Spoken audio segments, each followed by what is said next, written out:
සුබදෑසනක් ප්‍රාර්ථනා කරන ඔබ සියලු දෙනාටම නිරෝගී සම්පන්නව දවස ගෙවන්නට හැකියාව ලැබෙන්න කියලා ප්‍රාර්ථනා කරනවා. මේ වෙලාවේ සියලුම දෙනා වෙනුවෙන් කරන්න පුළුවන් එකම බලාපොරොත්තුව සහ හැමෝම බලාපොරොත්තු වෙන එකම කාරණේ වෙන්නේ ඒකමයි. මේ වෙද්දී පවතින තත්ත්වය පිළිබඳ ජාතික පුවත්පත් වලින් අපි තොරතුරු ඔබට ගෙනෙන්නටයි සූදානම් වෙන්නේ. පුවත්පත් නිකුත් වීමක් සිද්ධ වෙන්නේ නැහැ.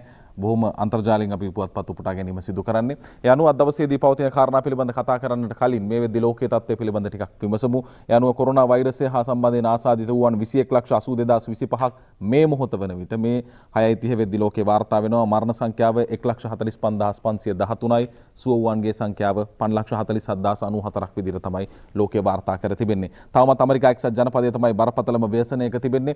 කෙසේ හෝ සමස්ත ලෝකයේම සුවපත් වේවා කියන ප්‍රාර්ථනාවත් එක්ක අපි අවධානය යොමු කරමු ජාතික පුවත්පත්වලට. විශේෂයෙන් මේ වන විටදී රටේ තත්ත්වය අඩාල වී පවතින්නේ. ඒකට හේතුව බවට පත් වෙලා තිබෙන්නේ මේ ඇඳිරි නීතිය සහ දිස්ත්‍රික් අතර සීමා පැනවීම මේ කියන කාරණා. ඒ වගේම රාජ්‍ය සේවය පෞද්ගලික සේවය මේ වන විට නිවසේ සිට වැඩ කරන ක්‍රියාවලියක් දියත් වෙන්නේ. අත්‍යවශ්‍ය සේවාවන් දියත් වීම සිදු වෙනවා. මේක හැමදාටම කරන්න පුළුවන් වැඩක් නෙමෙයි. රටක් විදිහට හැමදාටම මේ පවත්වාගෙන යාම අපහසුයි. කෙසේ හෝ අඩාල වුණු ජාතික පද්ධතිය යලිත් සවිබල ගැන්විය යුතුයි රටේ ඉදිරිය වෙනුවෙන්. අප අවධානය යොමු කරමු අද දවසේදී දිනමින පුවත්පතේ ප්‍රධාන සිරස්තලයේ බවට පත්ව තිබෙන්නේ අඩාල ජන ජීවිතය යලි පණ ගැන්වෙයි උපාය මාර්ග සැලසුම් සති අන්තයේ ප්‍රකාශයට පත් කිරීමට රජය සූදානම් වෙනවා. කොරෝනා වෛරසය වසංගතය නිසා අඩාල වුණු ජන ජීවිතයේ යථා තත්ත්වයට පත්කොට ආර්ථිකය යලි පණ ගැන්වීම පිණිස සැලසුම් සහ උපාය මාර්ගික ක්‍රියාවලිය මේ වන සති අන්තයේ ප්‍රකාශයට පත් කරන බව ජනාධිපති කාර්යාලය මේ වන විට නිවේදනය කර තිබෙනවා. ඒ අනුව අඩාල වුණු ජන ජීවිතය යලි නංවන්නේ කොහොමද, මොකක්ද ඒ වෙනුවෙන් ගන්න උපාය මාර්ග, මේ සියලු දේ මේ සතියන්තය තුළදී පැහැදිලි කිරීමට මේ වන විට සූදානමක් පවතිනවා. ඒ වගේම තමයි මේ වෙද්දී කර්මාන්ත ශාලාව අඩපණ වීමක් තිබෙනවා. ඒ අනුව අධි ආවදානම් ප්‍රදේශවල හැරුණහම අනෙකුත් ප්‍රදේශයේ නම් ආයෝජන මණ්ඩලයට ඇති කම්හල් නැවත ආරම්භීමට පියවර කියන කාරණය අද මව්බිම් පුවත්පත වාර්තා කරනවා. ඒ අනුව අධි ආවදානම් ප්‍රදේශ හැර ආයෝජන මණ්ඩලයට ඇති කම්හල් නැවත ආරම්භීමට පියවර කියලායි ගන්නෙ. මොකද මේ කර්මාන්ත අකණ්ඩව පවත්වාගෙන යාමක් සිදු කළ යුතුව තිබෙනවා. මොකද මේවා ජනනය කරන රැකියා ප්‍රමාණය බොහොම වැඩි.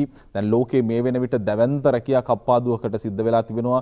ඩුබායි හෝ වේවා, එක්සත් අරාබි එමිරාජ්‍ය තුල හෝ වේවා, කටාර්, කුවේට් මේ කියන රාජ්‍යන් වලට අවධානය යොමු කරද්දී පැහැදිලි ලෙසම මේ වන විට ප්‍රධාන ප්‍රමුඛ පෙළේ සමාගම් වල පවා රැකියා කප්පාදු කිරීමේ ක්‍රියාපිළිවෙතට අවතීර්ණ වී තිබෙනවා. නමුත් ශ්‍රී ලංකාවේ එවැනි ක්‍රියාපිළිවෙතකට යන්නේ නැහැ.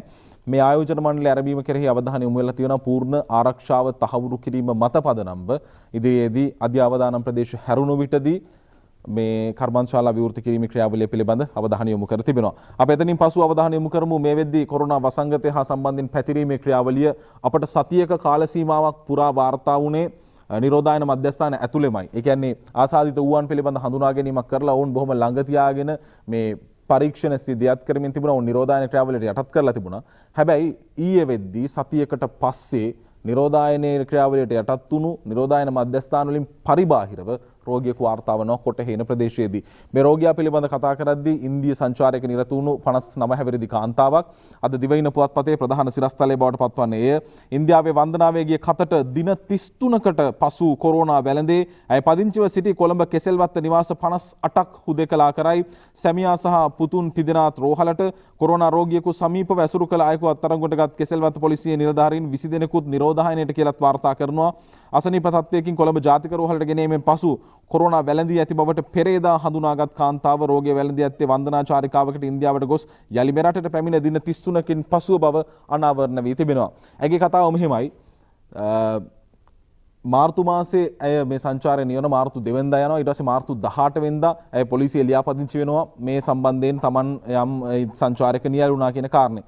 එතන ඉඳලා 18 වෙනිදා ඉඳලා අප්‍රේල් 2 වෙනිදා දක්වා ඇය නිරෝධායන ක්‍රියාවලියට යටත් වෙනවා. හැබැයි අප්‍රේල් 16 15 වෙන විටදී තමයි ඇය ආසාදිතයෙකු බව හඳුනා ගැනීම සිදු කරන්නේ. ඒ අනුව දින 33ක කාලයකට පස්සේ තමයි ඇයට මේ කියන තත්ත්වය එන්නේ. අපි මේ දවසක් මෙච්චර දවසක් ඇහුවේ 14 හෝ 21 මේ කියන කාල සීමාවන් ඇතුළතදී ආසාදිතෙන් වාර්තා වීමක්. ඇයි ඉන්දියාවේදී මේක ආසාදනය වුණාද? ඉන්දියාවේ ඉඳලා ලංකාවට ආවයින් පස්සේ ආසාදනය වුණාද? මේක පැහැදිලි ප්‍රශ්නයක්. කෙසේ වෙතත් මේ පිළිබඳ දැන් අවධානය යොමු කරමින් කරනවා. ඒ වගේම තමයි අද දවසේදී දිවයින පුවත්පත තවදුරටත් වාර්තා කරනවා ඊයේ සවස් 5 වනතුරු කිසිදු කොරෝනා රෝගියෙකු නැහැ. සුවය ලැබූ ගණන 68 දක්වා ඉහළට 163කට තවදුරටත් ප්‍රතිකාර කියලත් අද දිවයින පුවත්පත මේ වන විට වාර්තා කර තිබෙනවා. සතුටුදායකයි යන තත්ත්වය ලෝකයක් මේ වන විට ශ්‍රී ලංකාවේ ක්‍රියාවලිය පිළිබඳ ප්‍රශංසනාවෙන් කතා කරමින් තිබෙනවා. ඒ වගේම ආරක්ෂක අංශ, වෛද්‍යවරුන්, රජය මේ සියලුම පාර්ශවයන්ගේ ඍජු කැපවීම දායකත්වයේ මත මේ සාර්ථකත්වය අත්පත් කරගෙන තිබෙන්නේ. කෙසේ වෙතත් ඇඳිරි නීතිය කඩකිරීම සාමාන්‍යයෙන් පනම ඇති නීතිවලට පටහැනිව ක්‍රියාත්මක වීම තවමත් එසේම සිදු වෙනවා. මුඛාවරණ භාවිතය කියන එක මේ වෙද්දී අනිවාර්ය කර තිබෙන්නේ. ඔබ වාහනයක් පදවගෙන ගියත් මුඛාවරණ පැළඳිය යුතුයි. වාහනයක් ඇතුළේ හිටියත් මුඛාවරණ පැළඳිය යුතුයි. ගෙදරින් එළියට බහලා යම් තැනක සිටීද මුඛාවරණ පැළඳිය යුතුයි කියන දේ තමයි දැන් නීතිය බවට පත් වෙලා තියෙන්නේ. ඒ නිසා ඒ දේවල් අකුරටම පිළිපදින කියන ඉල්ලීම අප ඔබෙන් සිදු කරනවා. මේ වෙද්දී දිවයින පුවත්පතේ තවදුරටත් වාර්තා කර තිබෙනවා. තවත් ලොකු ප්‍රශ්නයක් බවට පත් වෙච්ච ආසාදිතයෙකු තමයි මේ හෙරෝයින් පානය කරපු පුද්ගලයා. ඔහු බොහෝ ප්‍රදේශවල සැරිසරා තිබෙනවා කියන කාරණය තමයි වාර්තා වෙන්නේ.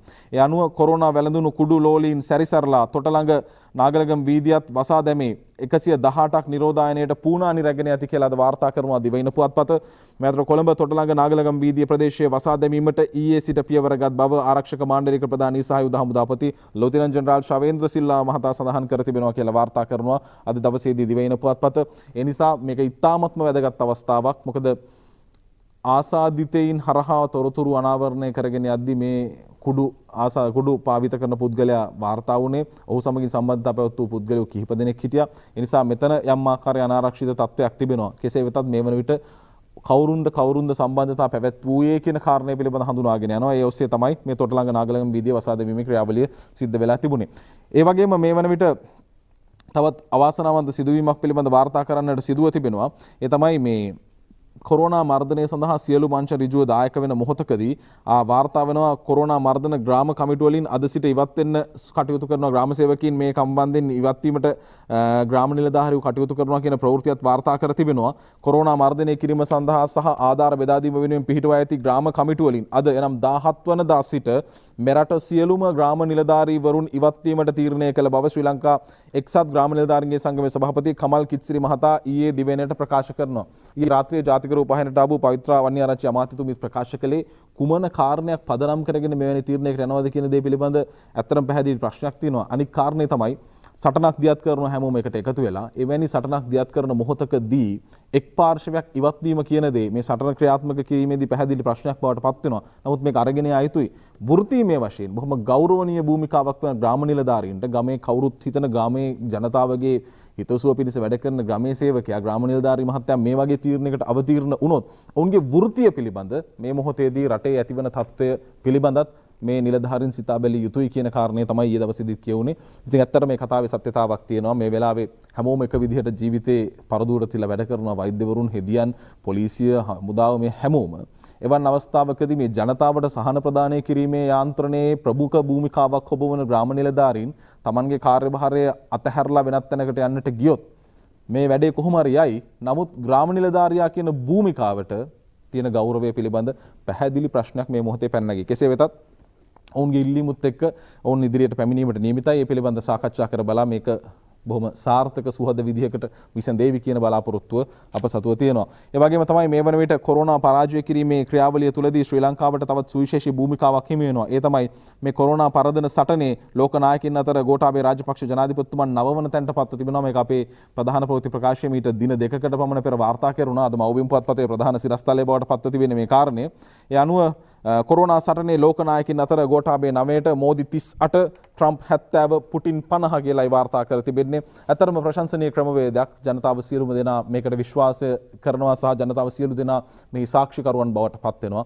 මේ ගෙන යන යාන්ත්‍රණය විදේශගත වුණ අය පවා කියන්නේ අපේ රටවල් වල මෙහෙම දෙයක් සිද්ධ වෙන්නේ නැහැ. ඒක ඉතාලියට ගියත්, යුරෝපයට ගියත්, ඇමරිකාවට ගියත්, ඇමරිකා එක්සත් ජනපදයේ ජනතාව මුඛාවරණ ඉල්ලන විට රජය ප්‍රකාශ කරන්නේ රෙදි කඩකින් මුහුණ ආවරණය කරගන්න කියලා. නමුත් ලංකාව එවැනි තැනකට ගියේ නැහැ. ඇමරිකා එක්සත් ජනපදයේ වෙන්ටිලේටර්ස් නැත්නම් ශෝෂණ යන්ත්‍ර පිළිබඳ දැඩි ප්‍රශ්නයකට මුහුණ දෙද්දී ලංකාව ඇතුළත ශෝෂණ යන්ත්‍ර නිෂ්පාදනය කරන්නට අපේ රටේ වෛද්‍යවරුන්, අපේ රටේ කාර්මික ශිල්පීන් ඉදිරියට ආවා. ඒ වගේම තමයි මේ වෙන විට රොබෝරුන් හරහා ප්‍රතිකාර කිරීමට, රොබෝරුන් හරහා භාණ්ඩ සම්පාදනය කරන්නට, රෝහල් ක්‍රියාකාරීත්වය පවත්වාගෙන යන්නට, නව නිෂ්පාදන කරන්නට ශ්‍රී ලාංකිකයන්ට හැකියාව ලැබිලා තියෙනවා. ලෝකයේ අනෙකුත් රටවල් එක්ක සම්පාදනයේ සඳහා බලන විටදී ජාතික රෝහල් පද්ධතිය තුළ මේ වෙද්දී රෝහල් 33කට ආසන්න ප්‍රමාණයකට දැඩි සත්කාර ඒකක ස්ථාපනය කරමින් වෙනම වාට්ටු පද්ධතියක් මේ කොරෝනා වෛරසයට මුහුණ දීම සඳහා ස්ථාපිත කිරීමෙන් එවැනි සෞඛ්‍ය ක්‍රියාවලියක් දියත් වීම ලෝකයේ අනෙකුත් රටවල් එක්ක සාපේක්ෂව බලන විටදී අප බොහොම ඉදිරියෙන් සිටිනවා. ඒ නිසා ඒ සියලුම කර්තව්‍යයන් වලට දායක වුණු රජයේ සිට මේ රටේ සෞඛ්‍ය සේවයේ ආරක්ෂක අංශයේ සියලුම දෙනාට අප හදවතින්ම ස්තුතිවන්ත වෙනවා. මෙවැනි තැනකට රට ගෙනීම මේ මහා අඳුරු වලාවක්. නමුත් මේ අඳුරු වලාව ඇතුළත රිදි රේඛාවක් බවට මේ පරිවර්තනය කරගන්නට හැකියාව ලැබීම පිළිබඳ අප බෙහෙවින්ම ස්තුතිවන්ත වෙනවා. ඒ වගේම අපි මෙතනින් පසු අවධානය යොමු කරන්නේ රජයේ සහන සැලසීමේ ක්‍රියාවලිය තවදුරටත් දියත් වෙනවා. ඒ අනුව සමෘද්ධි බින්ට පමණක් නොව තවත් හඳුනාගත් වේවත් වෘදීන් හිටියා. ඒ කියන්නේ දෛනික ආදායමක් ලැබිච්ච අය, ඒ වගේම තවත් වෙනත් කර්මාන්තවල නියැලිච්ච අය මේ වෙද්දී ඔවුන්ට අතට ගාණක් හම්බ වෙන්නේ නැහැ මේ ඇඳිරි නීතිය සහ මේ සියලුම කටයුතු අඩපණ වීම නිසා. ඒ නිසා ඔවුන්ට මුදල් ලබා දීමට ප්‍රධානයක් ලබා දීමට රුපියල් 5000 දීමනාවක් ලබා දීමට රජය අවධානය යොමු කර තිබෙනවා. ඒ අතරින් මේ කාරණය බොහොම විශේෂ වෙනවා. මේ වෙද්දී අස්වැන්න නිෂ්පාදනය කරලා වෙළඳපොළට එන විටදී පැහැදිලි ප්‍රශ්නයක් බවට පත් වෙනවා. මොකද ආර්ථික මධ්‍යස්ථානවල ගැටලුවක් තියෙනවා. දඹුල්ල හෝ වේවා, කැපැටිපොළ හෝ වේවා, මේ කියන සියලුම ආර්ථික මධ්‍යස්ථානවලට මේ වෙද්දී යම් ආකාරයේ වාරණයක් සීමාවක් පනවලා තියෙනවා. ඒ නිසා කපාගත් අස්වැන්නට මොකද කරන්නේ? මේවා විසිකල්ලා දානවද? මේවට මොන වගේ දෙයක්ද කරන්න කියන පැහැදිලි ප්‍රශ්නයක් තියෙන විටදී තමයි රජය මේ මැදිහත් වීම කරන්නේ. ඒ අනුව government will facilitate purchase of farmers produce ගොවින් විසින් කරන නිෂ්පාදනය මිලදී ගැනීම සඳහා රජය මේ වෙද්දී මැදිහත්කරුවෙකු විදිහට කටයුතු කරනවා. The government will meditate in purchasing the produce which the farmers are unable to sell and based on the social benefits implemented by the Presidential Task Force, measures would be taken to grant financial provisions to the people, said the Director General of the Government Information. අනුව යම් ආකාරයෙන් ප්‍රධානයක් සිදු කිරීම සඳහා වුණු ක්‍රියාවලියකට අවතීන් වීමට සූදානම් කියන කාරණය. මොකද ආර්ථිකමය වශයෙන් යම් පීඩාවකට පත් වෙනවා නම් Tamanගේ අස්වැනු තොග අලෙවි කර ගැනීමේදී පැහැදිලි ප්‍රශ්නයකට මුහුණ දෙනවා නම් ඔවුන් වෙනුවෙන් සුබවාදී ක්‍රියාපිළිවෙතක් අනුගමනය කරන්නට රජය සූදානම් කියන කාරණය අද ඩේලි නිවුස් පුවත්පතේ වාර්තා කර තිබෙනවා. අපි එය උපුටා ගන්නවා. එතනින් පසු අපි අවධානය යොමු කරමු මේ වන විට සමස්තයක් විදිහට කොරෝනා වෛරසය පැතිරීම පිළිබඳ අපේ රාත්‍රී 8 ප්‍රධාන ප්‍රවෘත්ති ප්‍රකාශයේ සම්පූර්ණ වාර්තාව තිබෙනවා. රෝගේ පැතිරීම කොහොමද? නිරෝධායන මධ්‍යස්ථානවල ඉන්න රෝගීන් සංඛ්‍යාව කොච්චරද? මේ වෙද්දී සැකසහිතව ප්‍රතිකාර ලබන පිරිස කොහොමද? මේ සියලු විස්තර තියෙනවා. අපි රාත්‍රී 8 ප්‍රධාන ප්‍රවෘත්ති ප්‍රකාශයේ වාර්තාවට යමු. ඒ අනුව පැහැදිලි වේවි මේ මොහොතේ පවතින තත්ත්වය. ඊයේ වාර්තා වූ රෝගීන් 5 දෙනාගෙන් 7 දෙනෙකු හඳුනාගෙන ඇත්තේ නිරෝධායන මධ්‍යස්ථානවලින්. එක් රෝගියෙකු වයස අවුරුදු 15ක ගැහැණු දරුවෙකු වන අතර ඇය කන්දකාඩු නිරෝධායන මධ්‍යස්ථානය තුළ නිරෝධායනයට ලක්වෙමින් සිටියා. ඇයගේ මව සහ සොහොයුරාද COVID-19 රෝගයට ගොදුරු වීමෙන් මෙවන විට වැලිකන්ද මූලික රෝහලේ ප්‍රතිකාර ලබමින් සිටිනවා. තවත් රෝගියෙකු ඊයේ වාර්තා වූයේ පුත්තලම ප්‍රදේශයෙන්. ඇය කටුකැලියාව නිරෝධායන මධ්‍යස්ථානයට යොමු කර සිටි වයස අවුරුදු 28ක කාන්තාවක්. ඇය ඉන්දුනීසියාවේ ආගමික කටයුත්තක් සඳහා සහභාගී වී මෙරටට පැමිණි පුද්ගලයන් සමග සම්මතකම් පවත්වා ඇති බවයි වාර්තා වන්නේ. රෝගීන් දෙදෙනෙකු ඊයේ පලාලි නිරෝධායන මධ්‍යස්ථානයෙන් වාර්තා වුණා. ඉන් එක් අයෙකු වයස අවුරුදු 60ක පිරිමි පුද්ගලයෙකු වන අතර අනෙක් තැනැත්තා වයස අවුරුදු 61ක කාන්තාවක්. ඔවුන්ට රෝගය වැළඳී ඇත්තේ පසුගියදා ස්විට්සර්ලන්තයේ සිට මෙරටට පැමිණි ආගමික වැඩසටහනක් පැවැත්වූ පුද්ගලයාගේ එම වැඩසටහනට සහභාගී වූවන් සමග සම්බන්ධතා පැවැත්වීම හේතුවෙන් බවයි වාර්තා වන්නේ. මේ අතර සෞඛ්‍ය සේවා අධ්‍යක්ෂ ජෙනරාල් විශේෂඥ වෛද්‍ය අනිල් ජාසිංහ මහතා සඳහන් කළේ දින 5කට පසු මුල්වරට කොළඹ ජාතික රෝහලෙන් ඊයේ කොරෝනා වෛරසය ආසාදිතයෙකු හඳුනාගත් බවයි. ඇය කොටහේනේ පදිංචි වයස අවුරුදු 59ක කාන්තාවක්. ඇය අංකුඩ ජාතික බෝවන රෝග විද්‍යායතනය වෙත යොමු කර තිබෙනවා. පූර්ණ සුවය ලබා පිටව ගිය පිරිසට අමතරව කොරෝනා වෛරසය ආසාදිතව රෝහල් තුළ තවදුරටත් ප්‍රතිකාර ලබන පිරිස 163ක්. ඔවුන් ප්‍රතිකාර ලබා සිටින්නේ අංගොඩ ජාතික බෝවන රෝග විද්‍යායතනය, වැලිකන්ද මූලික රෝහල, මුල්ලේරියාවේ පිහිටි නැගෙනහිර කොළඹ මූලික රෝහල සහ ඉරණවිල රෝහලේ. කොරෝනා වෛරසය ආසාදනය වූවන්ගෙන් 7 දෙනෙකු මියගිය අතර වෛරසය ආසාදනය වී ඇති බවට සැකපිට තවත් 161 දෙනෙකු සම්බන්ධයෙන් සෞඛ්‍ය පරීක්ෂණ ක්‍රියාත්මකයි. කොරෝනා වෛරසය ව්‍යාප්තියේ අවදානම් කලාප ලෙස නම් කර ඇති දිස්ත්‍රික්කවලින් වැඩිම රෝගීන් පිරිසක් තහවුරු කරගෙන ඇත්තේ කොළඹ දිස්ත්‍රික්කයෙන්. එම පිරිස 49ක්. කළුතර දිස්ත්‍රික්කයෙන් රෝගීන් 45 දෙනෙකුද, පුත්තලමින් රෝගීන් 35 දෙනෙකුද හඳුනා ගනු ලැබුවා. ගම්පහ දිස්ත්‍රික්කයෙන් වාර්තා වන රෝගීන් සංඛ්‍යාව 28 දෙනෙක්. මේ අතර අද උදෑසන සිට ක්‍රියාත්මක වන පරිදි කොළඹ ග්‍රෑන්ඩ් ප්‍රාස් ප්‍රදේශයට සහ තොටළඟ ප්‍රදේශයට ආසන්න නාගලම් වීදිය හුදකලා ප්‍රදේශයක් බවට පත් කර තිබෙනවා. ජායල සුදුබැල ප්‍රදේශයේදී නාවික හමුදා බහරයටගෙන නිරෝධායන මධ්‍යස්ථානයකට යොමු කර සිටියේදී පුද්ගලයන් දෙදෙනෙකුට කොරෝනා වෛරසය ආසාදනය වී ඇති බවට පසුගියදා තහවුරු වුණා. ඔවුන්ගෙන් එක් අයෙකු කොළඹ නාගලම් වීදිය ප්‍රදේශයේ සැරිසරා ඇති බවට තොරතුරු වාර්තා වී තිබෙනවා. ඒ අනුව එම ප්‍රදේශයෙන් පුද්ගලයන් 100 දෙනෙකු පමණ ඊයේ සම්පූර්ණ නිරෝධායන මධ්‍යස්ථානය වෙත යොමු කිරීමට පියවර ගැනුණා. දෙවනි තුන්වෙනි වලලුවල යම්කිසි පුද්ගලයෙකු මගහැරියෝ සිටියෝ කියන සැකය මත එම ප්‍රදේශය මේ වන විට හුදකලා ග්‍රාමයක් හැටියට පත් කරලා තිබෙනවා. මේ අතර හුදකලා ප්‍රදේශ බවට පත් කර ඇති බේරුවල පන්නිල සහ චීන කොටුව යන ප්‍රදේශවල කොරෝනා වෛරසය ආසාදනය වී ඇති බවට තහවුරු වූ පුද්ගලයන් ළඟින් ඇසුරු කළ 65 දෙනෙකුගේ ජෛව පටල සාම්පල ලබා ගැනීම අද සිදු කෙරුණා. ජෛව පටල සාම්පල ප්‍රතිඵලත් එක්ක අපිට පුළුවන් ඊළඟට අපි ගත යුතු ක්‍රියාමාර්ගය මොකක්ද කියන එක තෝරගන්න. බූස්ස නාවික හමුදා නිරෝධායන මධ්‍යස්ථානයේ නිරෝධායනයේ වෙමින් සිටි පිරිසක් සිය නිරෝධායන කාල සීමාව අවසන් කර අද පිටව ගියා. 11 දෙනෙකු එම පිරිසට ඇතුළත්. නිරෝධායන මධ්‍යස්ථානයෙන් පිරිස පිට කර හැරීමට පෙර සියලු දෙනා PCR පරීක්ෂණයකට භාජනය කරනු ලැබුවා. නිරෝධායන කාල සීමාව සාර්ථකව අවසන් කළ බවට වන සහතික පත්‍රය ප්‍රදානය කෙරුණේ ඉන් අනතුරුවයි. ඉතින් අපේ රටේ අපේ පවුල්වලත් ආරක්ෂාව වෙනුවෙන් මේ කරන්නා වූ වැඩපිළිවෙල පිළිබඳව අපි මේක ස්තුති කරන්න අවස්ථාවක් කරගන්නවා. පනිච්චන්කරණයේ යුද හමුදා නිරෝධායන මධ්‍යස්ථානයේ නිරෝධායන කාල සීමාව අවසන් කළ 20 දෙනෙකුද අද පිටව ගියා. ඔවුන් එම මධ්‍යස්ථානය වෙත යොමු කර තිබුණේ දෙහිවල සහ හලාවත යන ප්‍රදේශවලින්. මේ අනුව 1631 දෙනෙකු තවදුරටත් නිරෝධායන මධ්‍යස්ථානවල නිරෝධාය වෙමින් පවතින අතර 3721 දෙනෙකු මේ අනුව මේ වන විට නිරෝධායන කටයුතු නිම වෙලා නිරෝධායන මධ්‍යස්ථාන වලින් පිටත්ව ගොස් තිබෙනවා. හොඳයි මේක තමයි තත්ත්වය. මේ සියලු තොරතුරු හරහා අපි ගේන පණිවිඩය තමයි නිරෝධායනයට යටත් වීමට යම් කෙනෙකු සිටිනම් තවමත් මගහැරුණතෝ තවමත් තොරතුරු සංගවාගෙන ඉන්න කෙනෙකු කිසිදු බියක් විය යුතු නැහැ. අවශ්‍ය වැඩපිළිවෙල සියලු දේ සකසා තිබෙන්නේ. ඔබට දුරකථන නැමතුමක් දීම පමණයි කළ යුතු. එතනින් එහාට ඔබට කළ යුතු වෙදහෙදකම් හෝ වේවා ප්‍රතිකාර හෝ වේවා ඔබ නිරෝධායනයට රැගෙන යාම හෝ වේවා මේ සියලු දේ කෑම බීම වල ඉඳලා ලංකාවේ රජයේ සූදානමින් සිටිනවා. ඒ නිසා ඔබේ යුතුයකම තියෙන්නේ මේ වෙලාවේ ජාතික වැඩක් මේක. හැමෝම තමන්ගේ තියෙන තොරතුරු නොසඟවා ඉදිරිපත් කිරීම තුල තමයි මේ වසංගතයේ පැතිරීම වළක්වා ගන්නට පුළුවන් වෙන්නේ. මොකද මේ වෙනකොට වාර්තා වුණු මරණ අතරේ ගත්තොත් 7 වෙනි රෝගියාගේ මරණය කියන්නේ රෝගය වසන් කිරීම නිසා විවිධ තැන්වලට ගිහින් ප්‍රතිකාර ගන්නට උත්සාහ කරපු නිසා අවසානයේ වෙනතෙක් තමන් මේ විදේශ සංචාරවල නියරුණා වසංගතය තමන්ට වැළඳුණා තමන් මේ හා සම්බන්ධයෙන් පොසිටිව් තැනක ඉන්නේ කියන කාරණය පිළිබඳ හෙළි නොකිරීම මත තමයි ජීවිතයෙන් සමුගන්නට සිදු වුණේ. ඒක හොඳ උදාහරණයක්. ඒ නිසා තවමත් කෙනෙකු තොරතුරු සංගවන්නේ නම් ඔබට පුළුවන් මේ පිළිබඳ දැනුවත් කරන්න. ඒ වගේ මේ වෙද්දි ප්‍රශංසනීයයි.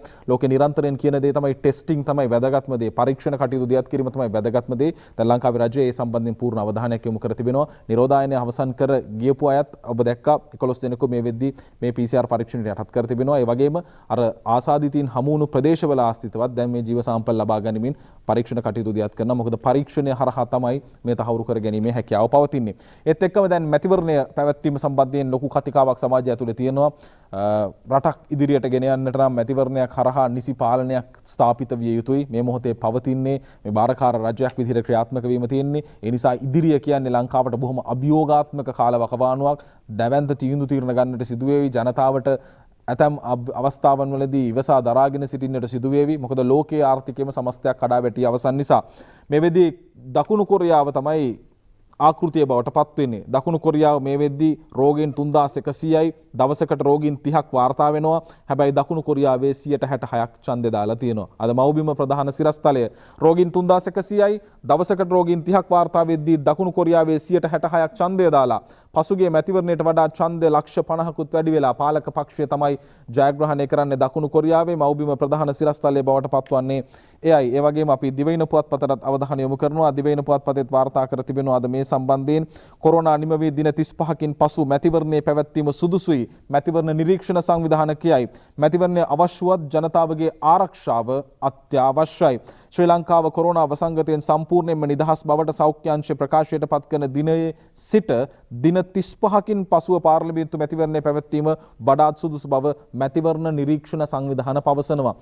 මෙච්චර කල් කරගත්ත දේ මේ සාර්ථක ප්‍රතිඵල විඳින්නට නම් ඉක්මන් වෙලා මැතිවරණයකට යාම කියන ක්‍රියාවලියටත් වැඩිය මේ වෙලාවේ මේ ආකාරයේ තහවුරු කිරීමක් මත තමයි රජයත් අවධානය යොමු කරමින් තියෙන්නේ. ඒ නිසා මේ මැතිවරණ නිරීක්ෂණ සංවිධානය පෙන්눔 කරන්නේ ලංකාව කොරෝනා පාලනය කරා කියන වෛද්‍යවරුන්ගේ මේ රටේ සෞඛ්‍ය බලධාරීන්ගේ ප්‍රකාශය මත පදනම්ව එතනින් දින 35කින් පසු මැතිවරණය පැවැත්විය හැකි කියලා නිරීක්ෂණ සංවිධානය කියන්නේ.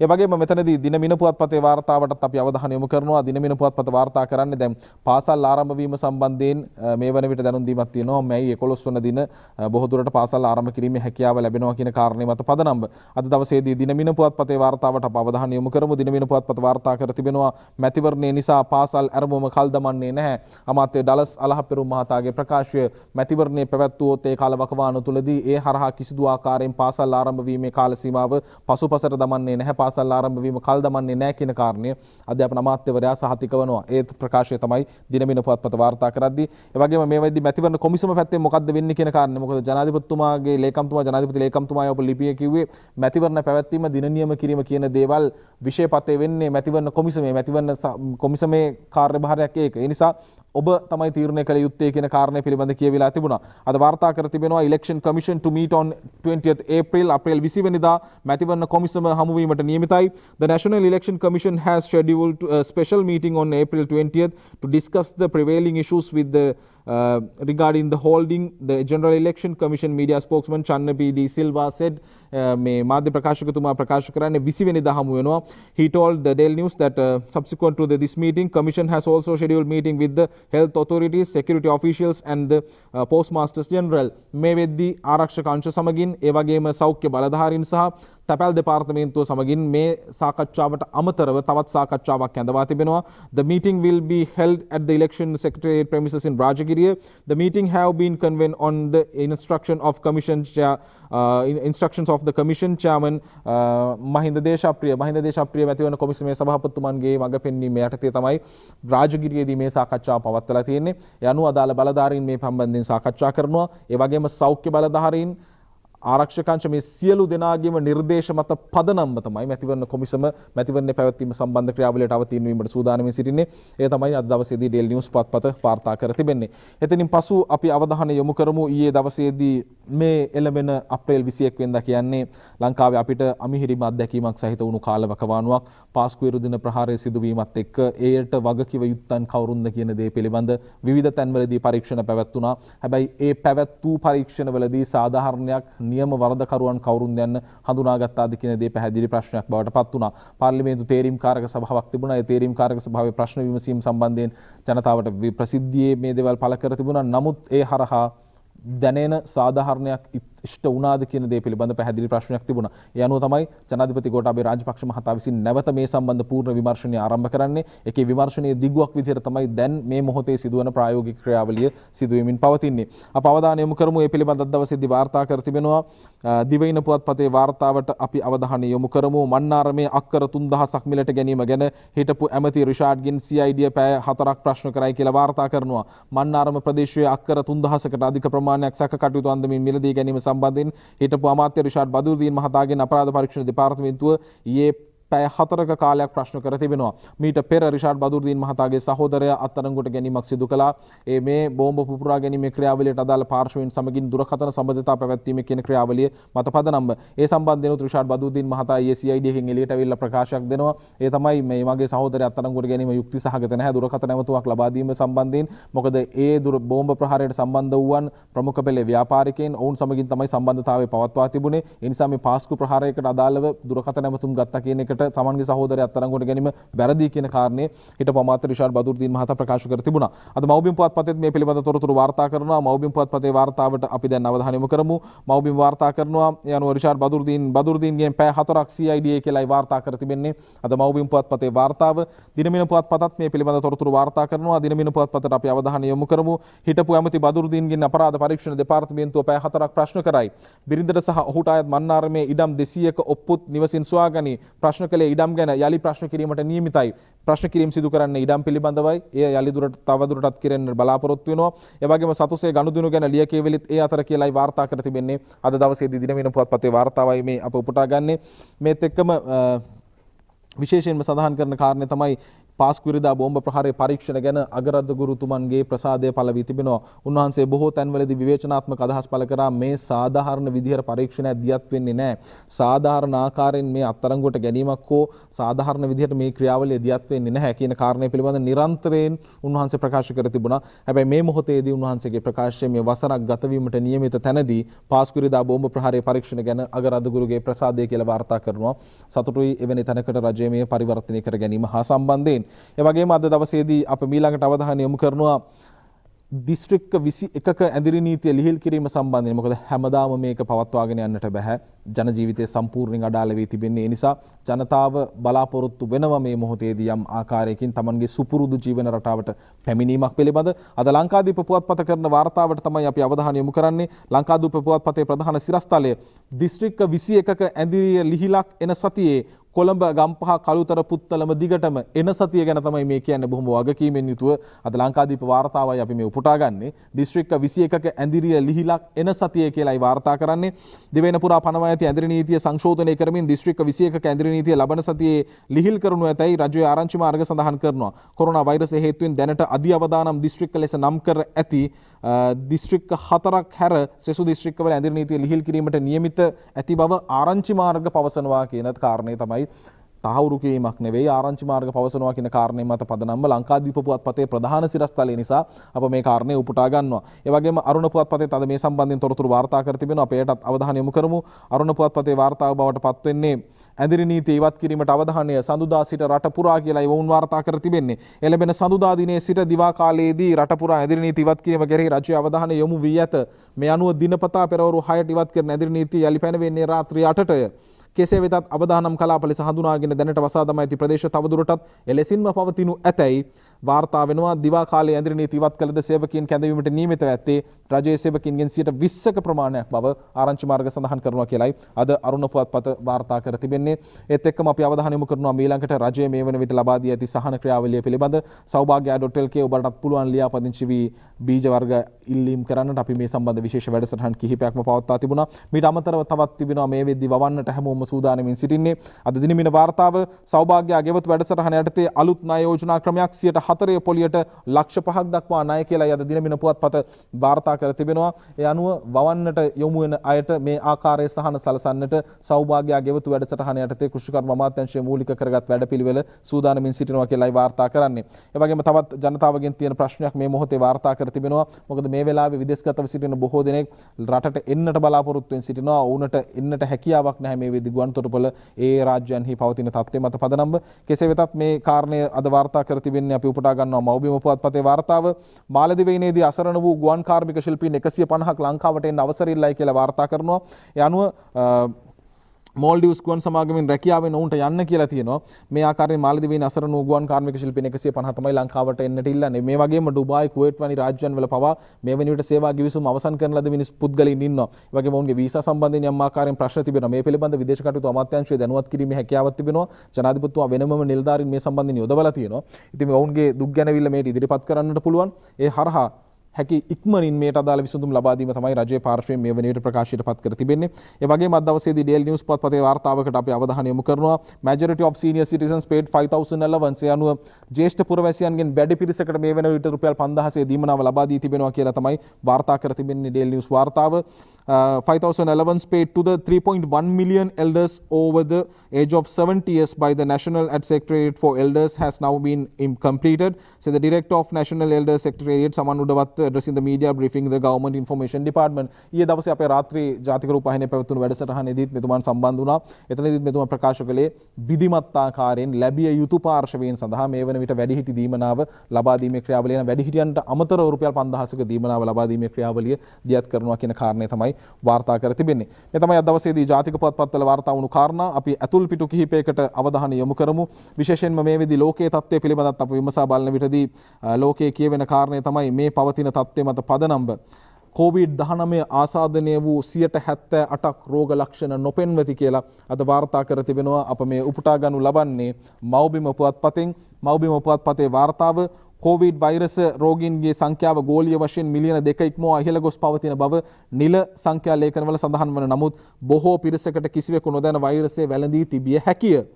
එයට හේතු විශාල පිරිසක් මේ ආසාදනයේදී සිදු වුණු රෝග ලක්ෂණ නොපෙන්වයි. බ්‍රිටිෂ් මෙඩිකල් ජර්නල් නැමැති බ්‍රිතාන්‍ය වෛද්‍ය සංග්‍රහ විසින් මෑතකදී ප්‍රකාශයට පත් කරන ලද අධ්‍යයනයකින් හෙළි වෙලා තිබෙන්නේ ආසාදිත පුද්ගලයන්ගෙන් 78%ක් පමණ රෝග ලක්ෂණ නොපෙන්වන බවයි. අප්‍රේල් 1 වෙනිදා සිට චීන බලධාරීන් විසින් එරටින් හමුවන නව වෛරස් සංඛ්‍යාව පිළිබඳ ප්‍රකාශයට පත් කරන දත්ත විශ්ලේෂණය කරමින් අදාළ විශේෂඥ කණ්ඩායම මෙම නිගමනයට එළඹෙමින් තිබෙනවා. චීනයේ වූහාන් ජෛව තාක්ෂණ විද්‍යාගාරයෙන් කොවිඩ් වෛරසය පැමිණියේදයි සොයා බලන බව ඇමරිකා එක්සත් ජනපදයේ ජනාධිපති ඩොනල්ඩ් ට්‍රම්ප් බදාදා ප්‍රකාශ කළේය. මේ කරුණ නිශ්චිතව තීරණය කිරීමට තම රජය උත්සාහ කරන බවත් චීන පාලකයන් තමන් දන්නා දේ නොසඟවා හෙළි කර නිර්දෝෂී බව තහවුරු කළ යුතු බවත් රාජ්‍ය ලේකම් මයික් පොම්පියෝ පවසන තිබෙනවා. මේක වෙනම පැනකට ගමන් කරමින් තිබෙනවා. මේ වෛරසය නිපදවා මුදා හැරි කාරණයක් කියන කාරණේ ඇමරිකා එක්සත් ජනපදයේ පුන කියන කාරණේ. ඒත් එක්ක බ්‍රිටිෂ් මෙඩිකල් ජර්නල් මේ අනාවරණ කාරණය බොහොම විශේෂ වෙනවා. මේ පවත්වන පරීක්ෂණ කටයුතු වලට COVID-19 ආසාදන වූ 78%ක් රෝග ලක්ෂණ නොපෙන්වයි කියන බරපතල කාරණේ වාර්තා කරනවා. ඒත් එක්කම අපි අරුණ පුවත්පතේ කතුවැකේ උපුටා ගන්නවා මේ වෙද්දී පෞද්ගලික අංශය තුලදී වෛද්‍යවරුන් ප්‍රතිකාර ලබා දීම හරි හැටි සිදු වෙනවාද කියන දේ පිළිබඳ ප්‍රශ්න කරනවා. කොරෝනා වසංගතය නිසා එදිනෙදා ජීවිතයේ ප්‍රමුඛතාවන් වෙනස්ව ගොස් වෙනදා අවශ්‍යතාව මේයි සිටු බොහෝ දේ తాවකාලිකව අමතක කරන්නට අපට සිදුව ඇත. එදිනෙදා ජීවිතයේ රැකියාව අධ්‍යාපනයේ ඥාති හිතමිතුරු සම්බන්ධතා මොනවා අමතක කළත් ලෙඩ රෝගයේසේ අමතක කරන්නට නොහැකිය. අපේ රටේ බෝ නොවන රෝගීන්ගේ සංඛ්‍යාව අති විශාලය. එසේම ලෙඩ රෝග ඇතිවන්නේ පූර්ණ දැනුම් දීමකින් නොවන බැවින් කවුරුන් කොයි මොහොතේ රෝගියෙකු වන්නේදයි කිව නොහැකිය. කුඩා දරුවන් සහ මැදිවි ඉක්මුවන් මේ අවධානමට ලැක්වීමේ වැඩි සම්භාවිතාවක් තිබේ. දිගුකාලීන රෝගීන්ගෙන් පෙළෙන මේ අයට මෙන්ම මෙලෙස හදිසියේ රෝගී වෙනට අවශ්‍යද ලබා ගැනීමේ තවමත් සතුටුදායක මට්ටමක නැත. ගහෙන් වැටුණු මිනිහට ගොනා යන්නා වාගේ කියන්නාසේ මේ දුෂ්කරතාවට පත්ව සිටින අය බියෙන් තැති ගන්නන පොතක් කියා අප ප්‍රවෘත්ති වාර්තා කර තිබිනි. ඉන් කියවුනේ ආරක්ෂිත ඇඳුම් නොමැතිකම නිසා විශේෂඥ වෛද්‍යවරුන් ප්‍රතිකාර සේවාවන් අතහැර දමන තත්ත්වයක් පවතින බවයි. විශේෂඥ වෛද්‍යවරුන් පමණක් නොව මේ වන විටක් හන්දියක් ගානේ තිබූ ඩිස්පෙන්සරිද බොහොමයක් වැසී ගොසිනි. ඒ මදිවාට ඇතැම් ඒකක රෝගීන් පරීක්ෂා කරනු නොලැබේ යයිද බෝඩ්ඩේ ලා ඇත. පවතින තත්ත්වය මත කිසිවක් 100%කින් කරන්නට නොහැකි බව සැබෑවකි. එහෙත් වෛද්‍ය සේවය යන රටක අත්‍යවශ්‍ය සේවයකි. කොරෝනා රෝගී අපට මේ තරමින් හෝ මර්ධනය කරන්නට සිදු ඇත්තේද අපගේ වෘත්තීය සේවයේ වෛද්‍ය සේවයේ පවතින වෘත්තීය කැපවීම නිසාය. එහෙත් කොරෝනා නොවන රෝගීන් සම්බන්ධයෙන් නැති වැඩපිළිවෙල පිළිබඳ අවධානය යොමු කළ යුතුයි කියන කාරණය අද අරුණ පුවත්පතේ කතුවැකිය හරහා මතු කර තිබෙනවා. මේ කතාව පිළිබඳ ටිකක් සිතා බැලිය යුතුයි. කෙසේ වෙතත් වෛද්‍ය වරුන් දැවැන්ත කැපකිරීමක් කරනවා. ඔවුන්ට අවශ්‍ය ආරක්ෂිත මෙවලන් ආරක්ෂිත උපාංග රජය හැකි පමණින් සම්පාදනය කරනවා. යමෙකු හෝ අඩුපාඩු 100%ක්ම සම්පාදනය කරනවා. ඒ නිසා පැහැදිලි අවධානය යොමු කළ යුතුයි. අනෙකුත් රෝගීන් පිළිබඳවද ප්‍රතිකාර ලබා ගැනීමේදී ඖෂධ ලබා ගැනීමේදී විධිමත් ක්‍රමවේදයක් අවශ්‍යයි කියන කාරණය තමයි මේ කතුවැකිය හරහා මතු කරමින් තිබෙන්නේ. අපි අවසාන වශයෙන් කාටුනයක් උපුටා ගන්නවා. ඒ අරුණ පුවත්පතේ අංජනමෙන් අපි කතාව අවසන් කරමු. මේක පණිවිඩයක් සමාජයට. රෝබිය දුරු කරමු, තනිවෙමු, ගෙදරයිමු, වතු පිටි ගෙදර දොර වැඩවල නිරත වෙමු. උපදෙස් පිළිපදිමු, ඒවා හිතට ගමු. නොම්මර 1යි වැඩපිළිවෙල ඔහොම යමු. රටක් විදිහට අපි සාර්ථකයි. ගමන බොහොම සාර්ථකව ගෙනියනවා. බලධාරීන් අදාළ අංශ අපගේ එකම දේ තමයි ගෙදර ඉඳලා මේකට සහයෝගය දෙන එක. අපි උදාසන 7-8 කාල සීමාව තුරදී කතා කරන්න බලාපොරොත්තු වෙනවා. මේ වෙලාවේ ඔබේ අතට එන බාණ්ඩ තියෙනවා නම්, මේ වෙලාවේ ඔබ ආරක්ෂිතව ගන්න ක්‍රමවේද තියෙනවා නම්, මේ සියලු දේ මේ රට ඇතුළට එන්න තැන දැවැන්ත භූමිකාවක් කරන්නේ ශ්‍රී ලංකා වරාය අධිකාරිය. යන ශ්‍රී ලංකා වරාය අධිකාරියේ සභාපතිතුමන් අපේ උදාසන 7-8 කතා බහ වෙනුවෙන් සිටිනවා. අපි එදී හමු යමු. ප්‍රාර්ථනා කරනවා යහපත් දවසක්. අපි එතනින් ආරාධනා කරනවා 7-8 කතා බහ සමගින් රැඳෙන්න කියලා.